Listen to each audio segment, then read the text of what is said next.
Hello and welcome to Cigar Box Guitars, aka Dutchman in San Marcos. That's me. I am the DISM, and we're coming to you with another episode.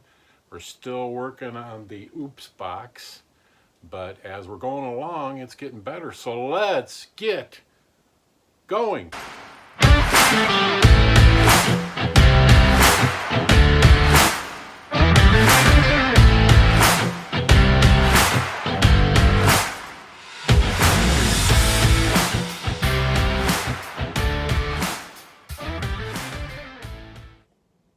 Okay, we've got a lot done, and it's coming right along. Let me run you through. I still got a clamp on here. What I did, hopefully this works. I'm not sure. I got this glued up. What I was holding here was, let me take it out. I'll show you. What I did was I glued the Apizio pickup. See, here's the jack, and got that glued on, so when it comes down, it'll be, oh, I didn't look at that. I didn't look at that, but see, you can see it in the hole. So, oh, you won't be able to see it because I'll have, good call. You won't be able to see it because I'll have that on it. See, sweet. I thought I was gonna have to take it off and reglue it, but that works out. So good news on that first problem. So what else I did, as you can see, when I pulled this out, I got this block with 2 screws in it. This block here with 2 screws in it, because I still have to shape this. And then I got it isn't too level. I ran it on my sander, but I couldn't get it too square. But I got 2 screws in each of these blocks. So now when I put it in the box,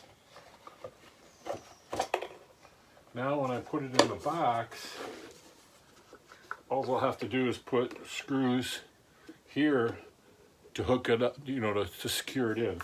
So that's pretty much coming right along, as you can see. So it's coming along, and this little niche here will be covered up by the fretboard. I did cut this. See, the fretboard will come all the way up to here, so that'll be covered. Another thing I wanted to talk about, I've been watching Dale Puckett, another cigar box builder, and I kind of adopted this as my own idea. Not my own idea. The idea or the concept of the fretting is from him. It's all credits to Dale for doing it. So I adopted my own personal standard, saying, you know what? When I play cigar boxes, I play the blues, whether I'm figuring it or using a slide. Like you can see, I used a slide on that one. So why not set up the blues scale on all my frets? And I'm Dutch, so cheaper is always better for me. If I start doing adopting the blues scale, it means, and he did it on a show, he built one, it means less frets. I don't know if you can see this, but you can see there's a fret here and here, and then there's a big gap. He's leaving frets out, and what this is called is, what he was calling it is the blues scale. You can watch his show when he does his green Irish cigar box. He has this scale on it and kind of explains it. So I kind of decided I'm going to use that all the time on my cigar boxes, because this is smaller. This only goes up to, I think, the 17th fret. So it's only got 17 frets, which makes it smaller and kind of more fun with them. And when you're playing the blues, I'm always right in here. I'm never way up high. And you can always grab that with a slide, even just going up the box. So I decided this is going to be my new fretboard. In fact, I marked another one, this one here, which is a little longer. I already marked it with the blues scale, and I'm adjusting my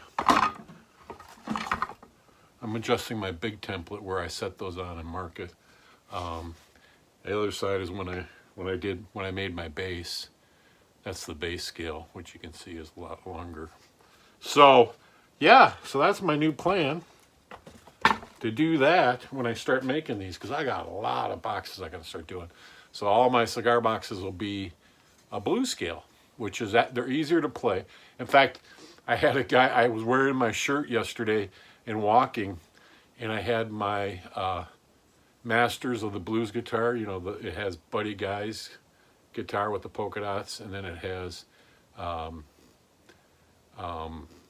B.B. King's guitar, and then it has Stevie Ray Vaughan's guitar on it.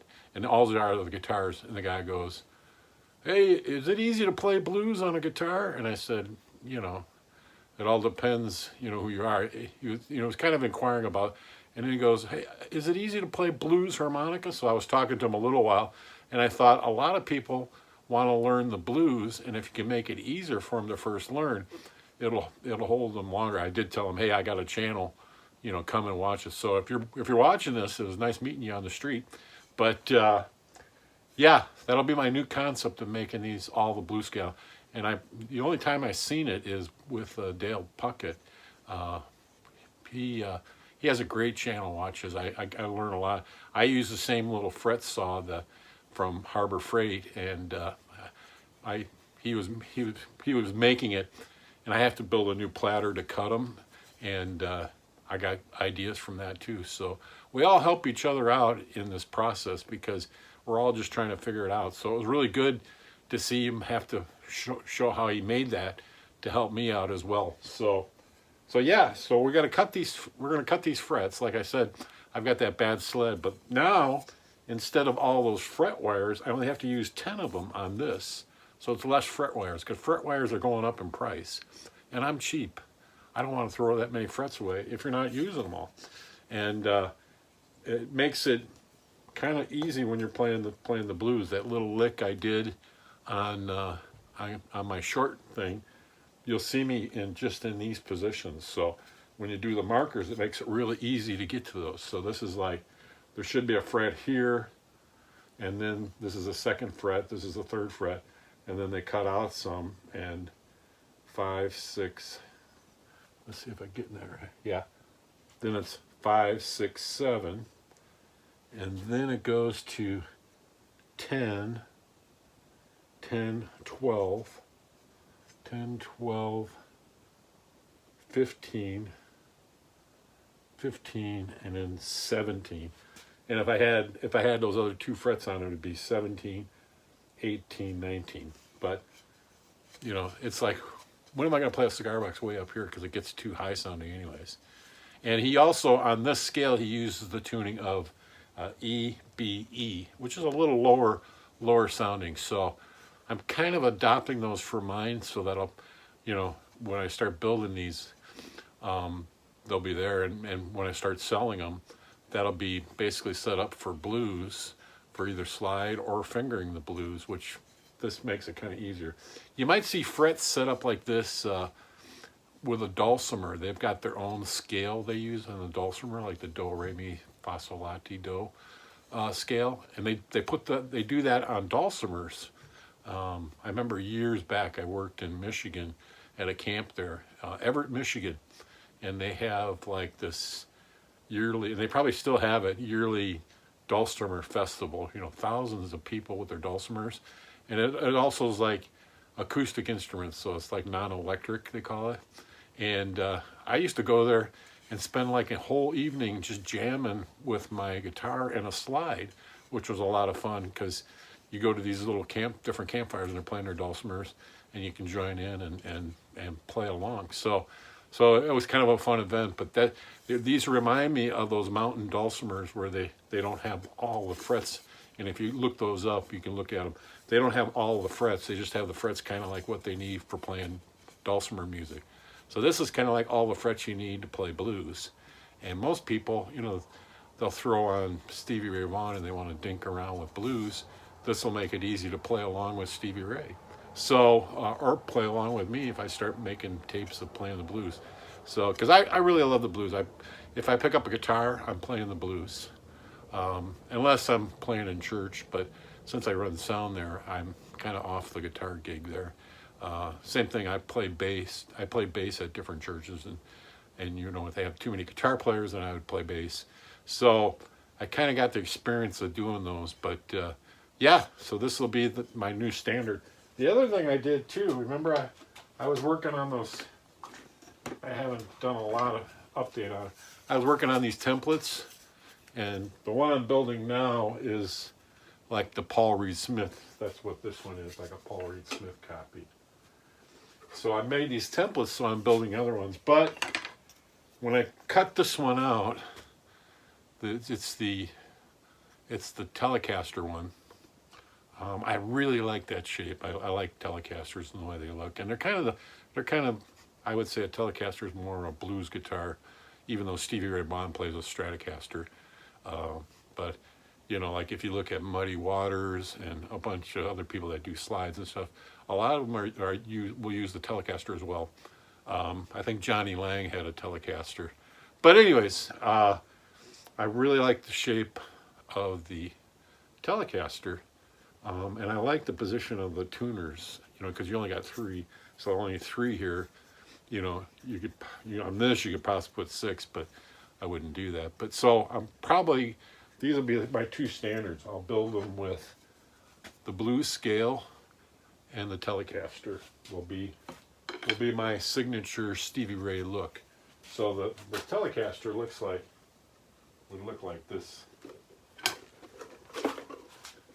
Would look like this on there. And probably what I'll do when I get done with this one, I have another box just like this. Actually, here, I'll show you. Hang on a minute. Get those without hitting the camera. I've got 2 more. I got another one like that. Remember, I cut this sticker off. And I got a kind of a smaller one. Oh, no, wait, that's the same. Well, it's the same width, which is nice. It's shorter, as you can see. See, there's that one. There's this one. So you put them up there. It's a little smaller box. So, and this, I got these 2. I've got still another one. So I'll probably build these with the Tele necks and the blues scale. So, and then throw them up for sale, because these would be kind of nice boxes. I still haven't decided if I want to do the True Oil, which if you put several coats, it gets kind of shiny. But I might put some True Oil on these since they're so wood looking, and that'll still make them look natural. But this one here doesn't have the sticker. This has that sticker right there, which is kind of cool. Anyway, so yeah. This has a few stickers I got to take off. I usually take this stuff off, and yeah, I'll cut this one off too, and cut that bottom part, the warning part. I'll take off. Some people leave them. I think they might like them, but my shelf for my boxes are right up here. So, anyways, hey, I did get another box. Let me grab it quick and show you. At Total Wine. The funny part was they got 2 prices. If it's mostly cardboard, they charge you $1. If it's wood, like these are wood, then they charge you $2. So let me get and show it to you real quick. Hang on. Here we go. It's this one here. A Macanudo. Kind of slim, but a big enough box. And then the inside, I always like these when you get these, because that'll actually go on a headstock. So, and I'm thinking about, I kind of like this crest right here. And if you don't want those words on it, then you just you can put it on like that, which is a nice little veneer piece. So this comes out. Oh, I guess you can't see it. This thing comes out. So yeah, another box.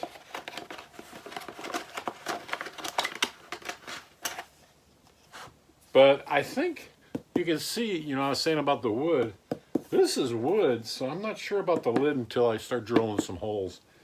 I'm thinking on these boxes you can't see if they're wood because I'm thinking it might be wood, and this is just all sticker, but you don't know because I know these sides are because the bottom is. So we'll see, but I paid the cardboard price for this because it was all coated. But then the bottom, she didn't look at the bottom, but then the bottom looks like wood. So we'll have to see on that. But anyways, yeah, you can see like this one. Let's say if this was our actual neck, so you can see a knot in there. So what you do is you put this over. You put this over, and that makes a nice headstocker like this, and then you can make a nice headstock. So anyways, we'll see on that. I don't know if that would center, but yeah, I always like these little pieces of veneer you get in the cigar boxes because that's very easy to glue down. You got to be careful when they're kind of brittle. I've got some more in the other boxes, and I've done it before. In fact.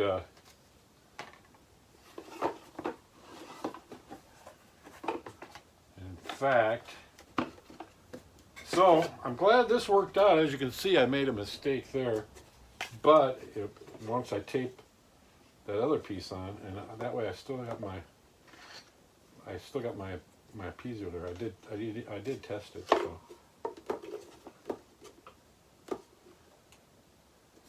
that'll be interesting because then I'll be able to put that on there. So no problem diverted.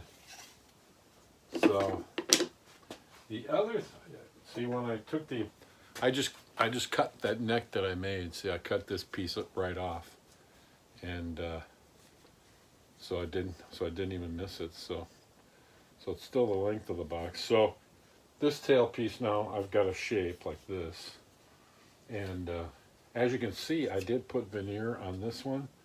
The only problem when I had to start sanding and planing it, you can see it. I sanded it because that's what gave that little roundness. So this is just a piece for the wall.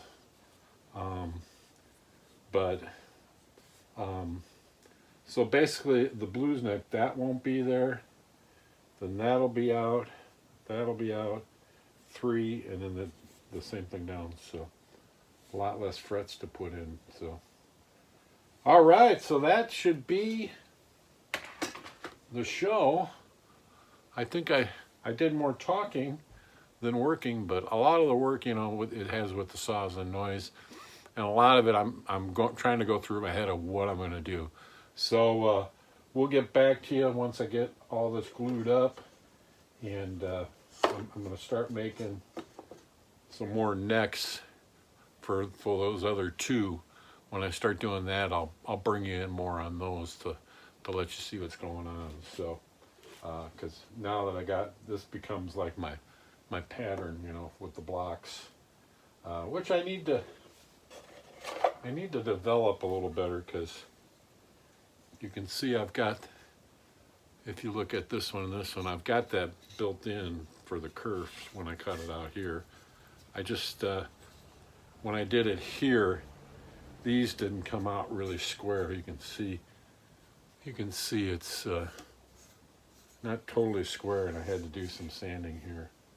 So, but I can copy all these and build another neck like this, and we'll go from there. So hey, remember to subscribe. I'm trying to throw out some shorts each week, kind of letting you know what's going on and showing you some different things that wouldn't take the whole show, like showing you my first cigar box guitar. The nice thing about that one was La Jolla Nicaraguans were one of my favorite cigars when me and my buddies would go smoking cigars. And I really liked Leinenkugels beer, which had those caps, which was from Chippewa Fall, Wisconsin. When I first got out to California, you couldn't find them out here, but now you can. They started with that flavored beer, like the Summer Shanty is like a lemonade infused beer from Leinenkugels. So it was kind of a memory thing too. The weird thing about that one was I saw one of my friends on Facebook who is kind of a builder, crafty guy, Dan Spradley, and he built one. I said, hey, I can do that. And so I started researching it and said, I can start doing those. Those look like fun. So I didn't know where to get cigar boxes from. So I said, well, I really would like a, La Jolla Nicaraguan box.